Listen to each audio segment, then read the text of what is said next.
Hello, I'm not monetizing this video because I'm going to be talking about, well, possibly transgender issues, certainly racial issues, and therefore YouTube just develops a wobbly whenever you do that. So I'm just not dealing with that. But I just wanted to point out to all of you that if you hit the like button, it's supposed to help the algorithm. It's supposed to send the video out further. And I do know that a lot of people keep telling me that their subscription notifications have, what's that? No, it's important. That their subscription notifications have just gone missing on my videos for weeks at a time, months at a time in one or two cases. So I do beg you to hit that like button, or even the dislike button, because that helps too. It means people have been visiting this channel and the advertisers don't care one way the algorithm doesn't care one way or the other. If you see an advert on this video, I didn't put it there. I am not going to request monetization, but I do understand that YouTube are actually putting videos on to unmonetized videos of their own account and for their own profit, not for the profit of the creator. So I just want you to know, if you see an advert on this video, not my doing, mate. You could hit the like button. You could also get one of my t-shirts. That helps too. All right, well, what I'm going to talk about now is an article. I think it's in the Telegraph. I just got a clip. So somebody sent me a clip. It's by Steve Bird and Christopher Hope. The Vegan Society was founded to prevent the exploitation of animals, but the level of compassion it shows humans has been called into question, with the resignation of 5 trustees amid claims of racism and intolerance. Now, claims of racism and intolerance, we'll get into that in a minute. I want to point out that people who are vegetarians, the most famous was Adolf Hitler, by the way, aren't necessarily that keen on people. Look, as you all know, I deal a lot with horses. I find there are a lot of people in the horse world who are really kind, loving, and empathetic towards horses. Can't deal with people at all. Horrible, horrible human beings with other people. You meet lots of these. In fact, you think, well, they've gone into the horse world because they can't deal with other human beings. Look, I don't criticize them for that. The world has to have a spectrum of different sorts of people. It's good that there are people who are kind to horses and other animals. That's good. And if they can't handle human beings, well, it's unfortunate, but there has to be that balance. So I'm not criticizing them for that. I am merely pointing out that just because you're kind to animals doesn't mean you're a decent human being to other people. And here we have something going on. There's even more than that. When people are idealistic, they tend to sacrifice their humanity to those ideals. You saw that. There were many very honorable, honest people who started like Soviet communism in Russia and did the most horrible things. And they did them because they were furthering the socialist ideal, which they thought was all to the good of humanity. And they could stand there and see girls being shot, and they just put their humanity on one side. So human beings are very complicated animals, aren't we? Anyway, let's get back to this vegan society. The spate of resignations last month was the culmination of a bitter row about whether veganism, a word coined in 1940, was actually cultural appropriation of foods and traditions from Africa and Asia. It even resulted in one resigning trustee accusing the society of being institutionally racist. Now, this is another example of where there's only one thing I could think of: people going up their own arseholes. Yes, you. I don't know how many of you have seen any of the Carry On films, but there's an Oozlem bird quoted in one of them. I don't remember which one, but I think Frankie Howard was the hero of that one. Mr. Bigger. No, he was no, but it was Frankie Howard, and he was talking about being an explorer. He was an explorer. He came back and he had this Oozlem bird, which had a habit of disappearing up its own fundament. Right, well, I digress. You see, they're talking because when you're a vegan, your general English ideal of a decent meal, which is slices of beef with roast potatoes, Yorkshire pudding made with eggs, and peas or cabbage or something. That's the standard food that people ate when they could in Britain, because those are the things that were available here. Now, trying to grow potatoes in Indonesia, they're not going to do so well, I believe. And in parts of the world where chicken and rice is more common, then people eat chicken and rice. I mean, that's sort of obvious. So accusing people who are vegans of culturally appropriating tofu, for instance, because they can't get protein, a soybean protein, out of English traditions, is complete nonsense. I mean, it's total rubbish. I mean, we eat spaghetti. Okay, we eat spaghetti because we got that from the Italians. Apparently, the Italians got that from the Chinese. Should that mean that everybody stops eating noodles outside of China? There is a word in Arabic which is tanur, which means an oven. Most people who eat Indian food know about the word tandoor, which is an oven, and it's an Indian word. Now, I don't know which one came first, but obviously the idea of a brick oven was taken from one culture to another. Oh, there's another thing. I was very surprised. Once there was a film called Alice Doesn't Live Here Anymore, very old film, and I got the shock of my life when I heard somebody being interviewed, and he was a black American, and he said he didn't like okra because he had heard he just didn't like the sliminess of okra. I actually rather like okra. Cultural appropriation. He didn't like okra, and he said when he was a kid, they called okra banyas. Now, that struck me as interesting because I happen to know the Arabic word for okra is bamia. Now, this means that this African word had gone with the Africans who were being shipped to the Americas as slaves. That word had gone with them. But it was a word that they had got from the Arabs.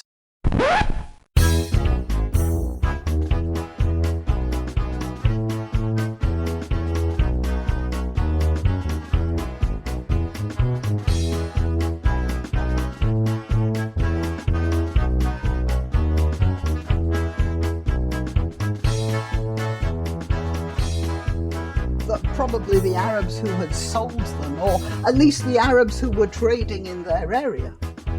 So you can see how these things track along.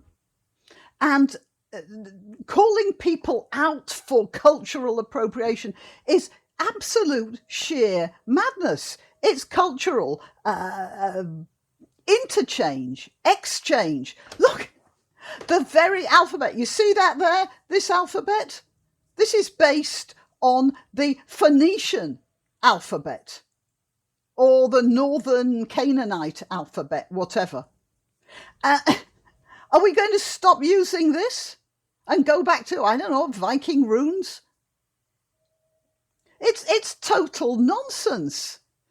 Okay, well, rant over. The Vegan Society commissioned Gioma Omambala QC to investigate claims that the then vice chair, Eshe Kiyama Zuri, had posted racist comments online. Her report, published in June, concluded that Zuri had written 2 unprofessional and inappropriate comments about the society, but that neither were racist. Okay, that should be neither was racist, by the way, but, grammar Nazi. Okay.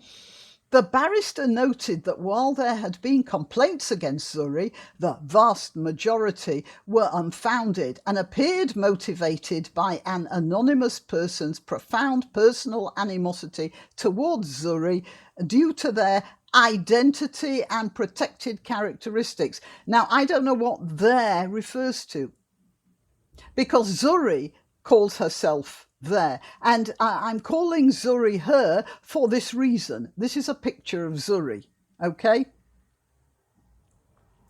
She may not be conventionally dressed, but that's definitely a female. All right. Okay, so I don't know whether their identity and protected characteristics refers to the person who was doing the insulting or the reason for the person who was doing the insulting to do the insulting. Oh, for goodness sake. Zuri, 25, describes themselves on their... Now, this is where I think it's the Telegraph, caved. Steve Bird and Christopher Hope, you caved. You bunch of cowards. Zuri is not themselves. She is a female. And she has female secondary sex characteristics. She has the extra layer of fat over her body that any self-respecting female has. That is not a themself. Okay, let's carry on. Zuri describes themselves on their personal website as disabled and non-gendered. Meaning they do not identify as male or female. Well, maybe they don't, but I do. The activist, who also boasts on the site of being a campaigning loudmouth, well, she has that right. She has that right. Has written that the term veganism was coined by a white man. Yes, it was. And let's face it, it's the white people who have come up with abolishing slavery and veganism. Just props to the white people, lady. I've written that the term veganism was coined by a white man, but hippie vegan food is based on culinary traditions that include dal from Pakistan, tofu and wheat from China, and hummus from the Middle East. Well, okay, wheat is not from China. The Romans were eating wheat. It wasn't as efficient as the wheat we have now, but it was definitely wheat. And there is nothing wrong with these dishes coming from different parts of the world. The Vikings, they found Viking graves with Roman artifacts in them. They found Roman jewellery with Swedish amber, Scandinavian amber in it. What's the thing here? The barrister's report to the society added that during its council meeting, Zuri had been misgendered. Pretty difficult not to misgender her.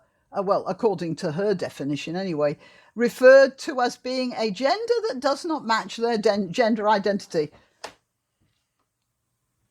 And that the council is not equipped to have mature and constructive conversations on diversity and inclusion matters, nor is it able to deal effectively with challenges to prevailing orthodoxies. And just take another look at Zuri. Okay, I was just checking. The publication of the barrister's report saw Zuri, Joel Bravett, Michelle Fox, Sally Anderson, and Chairman Rob Masters quit as trustees in July. In his resignation letter, Mr. Masters complained of a toxic environment. Yeah, that's right, toxic environment. Well, you know what? Have you ever come across those people who actually engineer toxic environments around them? They sort of I don't know how they do it actually, but they manage to wrong foot people so nobody is comfortable anymore, and then the atmosphere gets more and more poisonous. Yeah, toxic. Yes.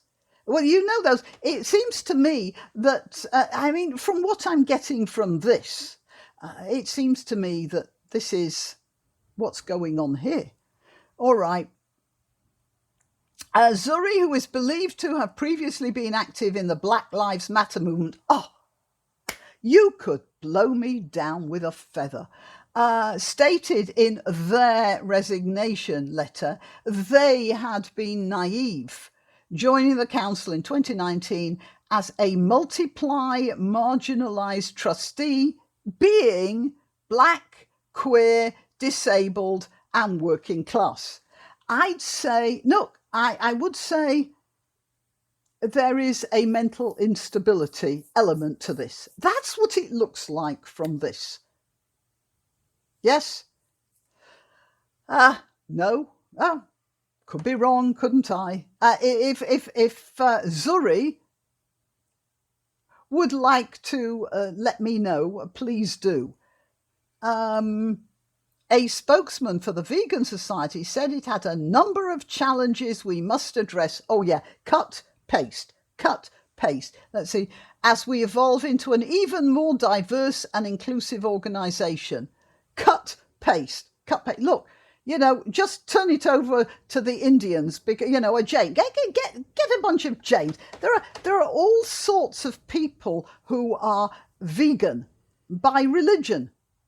And you could just turn the whole thing over to them. And that it was working with external consultants to achieve this. No, look here. You are fanatical about your treatment of animals. Now, you know, human beings have been exploiting animals as long as human beings have been human beings, even before human beings have been human beings. Chimpanzees eat other animals. They hunt them to death. They tear them apart limb from limb. They don't treat them very well. And that is just there. Now, you can point this out and you can choose not to participate in that. That's fair enough. But there is an example of, there is a point where vegans start getting too wrapped up in their own moral superiority. And when you do, you end up with this sort of a problem. Okay? And yeah, you end up with this sort of a problem. Okay. Why not treat yourself or a favoured relative or friend to these magnificent examples of merch? The mugs and t-shirts come in the Graniopteryx design or Grambo with a firearm or the more deadly knitting needles. Go to www.graniopteryx.com and whatever platform you're watching this on, please click like, subscribe and share.